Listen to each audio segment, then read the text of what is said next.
السلام علیکم ورحمۃ اللہ وبرکاتہ۔ الحمد للہ رب العالمین والصلاة والسلام علی سید الانبیاء وافضل المرسلین نبینا محمد وعلى آلہ واصحابہ اجمعین، اما بعد۔ وعنہ قال لما كان يوم خیبر امر رسول اللہ صلی اللہ علیہ وسلم ابا طلحہ فنادى ان اللہ ورسولہ ینہیانکم عن لحوم الحمر الاہلیہ فإنها رجس۔ محترم حاضرین، ابھی میں نے آپ لوگوں کے سامنے صحیحین بخاری مسلم کی ایک حدیث پڑھی جس میں اللہ کے رسول صلی اللہ علیہ وسلم نے گدھے کے گوشت کے متعلق حکم صادر فرمایا ہے۔ کہتے ہیں کہ خیبر کا دن جب تھا، خیبر کے دن اللہ کے رسول صلی اللہ علیہ وسلم نے حضرت ابو طلحہ رضی اللہ تعالیٰ عنہ کو حکم دیا تو انہوں نے لوگوں میں اعلان کیا کہ اللہ اور اس کے رسول پالتو گدھے کے گوشت سے منع فرما رہے ہیں، اس لیے کہ یہ رجس سے ہے، ناپاک ہے اور اس کا کھانا جائز نہیں ہے۔ دیکھیے، خیبر، غزوہ خیبر، یہ 7 ہجری کا واقعہ ہے اور یہی قول جمہور اہل علم میں کہا کہ یہ 7 ہجری کا محرم کا مہینہ تھا۔ تو اس موقع پر اللہ کے رسول صلی اللہ علیہ وسلم نے حضرت ابو طلحہ رضی اللہ تعالیٰ عنہ کو حکم دیا اور انہوں نے یہ اعلان کیا، لوگوں میں یہ اعلان کیا۔ اس حدیث میں سب سے پہلی بات یہ سمجھ میں آ رہی ہے کہ کسی بڑے کام کے لیے اعلان وغیرہ کروانا یہ درست ہے، اور یہ بھی درست ہے کہ یہ بات کسی مبلغ کے ذریعے، کسی اعلان کرنے والے کے ذریعے پہنچائی جائے جو کہ ثقہ آدمی ہو، بھروسے مند آدمی ہو۔ اور اسی سے علماء نے یہ بھی استدلال کیا ہے کہ مترجم کا بنانا یہ بھی جائز ہے جو ایک زبان سے دوسری زبان میں آپ کی بات کو نقل کرے، اس شرط کے ساتھ کہ وہ دونوں زبانوں کے جاننے والا ہو، اور اس شرط کے ساتھ کہ وہ امین ہو آپ کی باتوں کا، جو آپ کہہ رہے ہیں اسی بات کو وہ نقل کرے۔ اور اس حدیث میں ایک اور مسئلہ یہ پتہ چلا کہ جس کا تعلق بہرحال عربی زبان سے ہے، لیکن حدیث میں یہ منع کیا گیا ہے دوسرے حدیث میں، اس لیے اس کو بیان کرنا ضروری ہے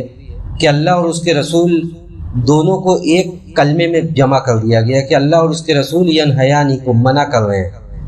جبکہ ایک حدیث میں یہ کہا گیا ہے کہ اللہ اور اس کے رسول کو ایک لفظ کے اندر جمع نہیں کیا جا سکتا۔ ایک خطیب نے، ایک خطبہ دینے والے نے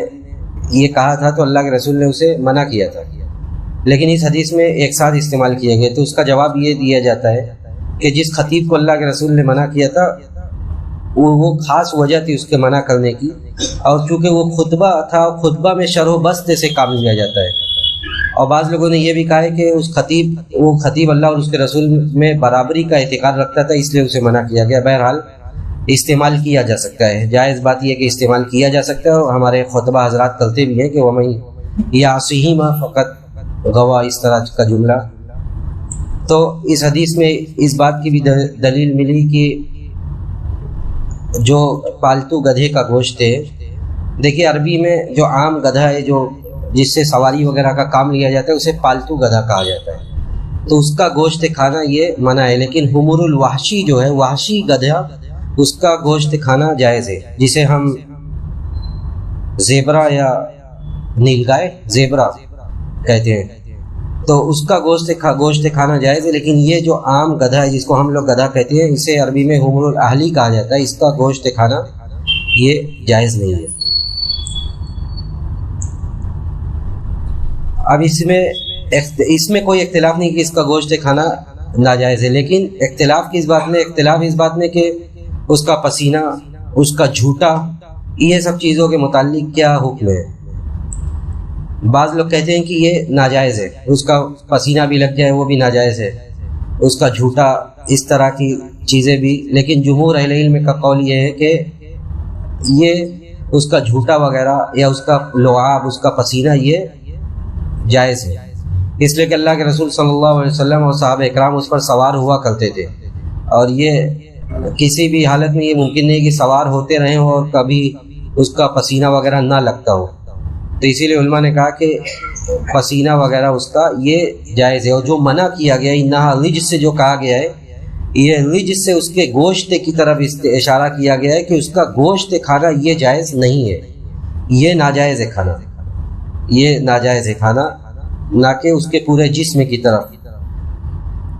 دوسری حدیث آج کے درس سے کی کہ اللہ کے رسول صلی اللہ علیہ وسلم سے روایت کرتے ہوئے حضرت عمرو بن خارجہ رضی اللہ تعالیٰ عنہ کہتے ہیں کہ خطبنا رسول اللہ صلی اللہ علیہ وسلم بمنى وهو على راحلته ولعابها يسير على كتفه۔ مسند احمد اور ترمذی کی صحیح روایت ہے۔ حضرت عمرو بن خارجہ رضی اللہ تعالیٰ عنہ کہتے ہیں کہ اللہ کے رسول صلی اللہ علیہ وسلم نے ہمیں مینا میں خطبہ دیا اس حال میں کہ آپ اپنے سواری پر تھے، اور آپ کے سواری کا لعاب جو ہے، حضرت عمرو بن خارجہ کہتے ہیں کہ میرے کاندھوں پر لگ رہا تھا، اور اس حال میں آپ کی حدیث سن رہا تھا، آپ جو بیان کر رہے تھے۔ یہ صحیح روایت ہے مسند احمد اور ترمذی کی۔ تو اس حدیث میں اللہ کے رسول مینا میں خطبہ دے رہے تھے اور سواری پر خطبہ دے رہے تھے، اور سواری کا لعاب جو ہے وہ جو راوی حدیث ہے ان کے اوپر لگ رہا تھا۔ اس حدیث سے پہلی بات تو یہ سمجھ میں آتی ہے کہ جو آدمی بھی خطبہ دے رہا ہو، تقریر کر رہا ہو کسی بھی مجمع میں ہو، تو اس کو تھوڑا ایسی جگہ پہ بیٹھنا چاہیے، کسی بلند جگہ پر، تاکہ وہ دیکھا جا سکے، کوئی کرسی ہو یا کوئی بلند جگہ ہو تاکہ وہ اسے دیکھا جا سکے اور اس کی آواز بھی زیادہ واضح ہو، زیادہ آرام سے پہنچ سکے۔ اس حدیث سے ایک مسئلہ یہ بھی سمجھ میں آتا ہے کہ اللہ کے رسول صلی اللہ علیہ وسلم احکام کی تبلیغ میں کس قدر حریص تھے۔ آپ جہاں موقع ملتا تھا وہاں پر آپ خطبہ دیتے تھے۔ حج کا موسم اگر حج کی احادیث کو دیکھیں گے تو حج میں کتنی جگہوں پر آپ کا خطبہ ثابت ہے کہ آپ حجاج کو نصیحت کیا کرتے تھے۔ یہ بھی اسی کی ایک کڑی ہے کہ آپ نے مینا میں لوگوں کو خطبہ دیا، اور حج کے جو احکام تھے، رمی جمرات، نحر، حلق، طواف وغیرہ، اس کے بارے میں صحابہ اکرام کو بتلایا۔ اور اس حدیث میں اس بات کی بھی دلیل ہے کہ خطبہ راحلہ سواری پر خطبہ دیا جا سکتا ہے، اور یہ مصلحت کی وجہ سے جائز ہے،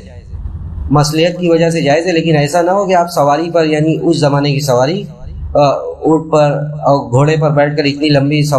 لمبی تقریر کر دیں کہ آپ کی جو سواری ہے وہ بیٹھنے لگے، بلکہ اگر مختصر ہو اور مصلحت کے تحت ہو تو دیا جا سکتا ہے۔ اور اس حدیث سے جو مسئلہ ثابت کرنے کے لیے مؤلف حدیث لائے، وہ اس بات پر دلالت کر رہی ہے کہ یہ حدیث کی وجہ سے اونٹ کا لعاب یہ طاہر، یہ پاک ہے اور یہ نجس نہیں ہے، کیونکہ اللہ کے رسول صلی اللہ علیہ وسلم لعاب کو دیکھ رہے تھے کہ وہ حضرت خارجہ رضی اللہ تعالیٰ عنہ کے اوپر بہ رہا ہے، لیکن آپ نے ان کو کسی بھی روایت سے ثابت نہیں ہے کہ آپ نے انہیں دھونے کا حکم دیا۔ اور کسی چیز کا اقرار کرنا اللہ کے رسول صلی اللہ علیہ وسلم کا یہ بھی ایک سنت ہے، یہ بھی ایک تقریری سنت ہے کہ آپ نے کسی چیز کو دیکھا اور اس کا اقرار کیا، آپ نے منع نہیں کیا یا اس کے متعلق کوئی حکم صادر نہیں فرمایا ہے۔ تو اسی حدیث سے علماء کہتے ہیں یہ اور اس طرح کی حدیث سے کہ جو معقول اللحم جانور ہیں، ان کے لعاب وغیرہ یہ پاک ہیں۔ اور اسی سلسلے کی ایک حدیث ہے جس میں اللہ کے رسول سے صحابہ اکرام نے پوچھا تھا، تو آپ نے کہا تھا کہ بکریاں جہاں باندھی جاتی ہیں وہاں نماز پڑھ سکتے ہیں، اور اونٹ جہاں باندھا جاتا ہے وہاں نماز نہیں پڑھ سکتے۔ تو یہاں اونٹ باندھنے والی جگہ پر نماز پڑھنے سے منع اس لیے نہیں کیا گیا تھا کہ اونٹ یہ ناپاک ہے، بلکہ اس کی وہ علت دوسری تھی۔ اللہ کے رسول حدیث میں فرمایا کہ لا تصلوا فی مبارک الابل فإنها من الشیاطین، اس کے اندر کچھ شیطانی حرکتیں وہ جب بھڑکنے لگتا ہے تو پھر انسان اس سے بچ نہیں پاتا، اس لیے منع کیا گیا۔ اور اس حدیث میں صحابہ اکرام کے حرص سے کبھی پتہ چلتا ہے کہ صحابہ اکرام سنت کی حفاظت میں کس قدر حریص تھے، کہ صحابہ اکرام نے یہ کیوں بیان کیا کہ اللہ کے رسول نے حدیث بیان کی اس وقت آپ مینا میں تھے اور آپ کی سواری کے ساتھ میں تھا، آپ کی سواری کا لعاب میرے اوپر لگ رہا تھا۔ یہ اس بات کی دلیل ہے کہ صحابہ اکرام کس قدر تیقظ کے ساتھ، بیداری کے ساتھ حدیث کو سنتے تھے، اور کس قدر محنت کے ساتھ انہوں نے حدیث کو یاد کیا اور آگے ہم تک پہنچایا۔ ہم اللہ رب العزت والجلال سے یہی دعا کرتے ہیں کہ رب العالمین ہمیں حدیث کو پڑھنے، اس کو سمجھنے اور اس پر عمل کرنے کی توفیق نصیب فرمائے۔ وآخر دعوانا الحمد للہ رب العالمین، والسلام علیکم ورحمۃ اللہ وبرکاتہ۔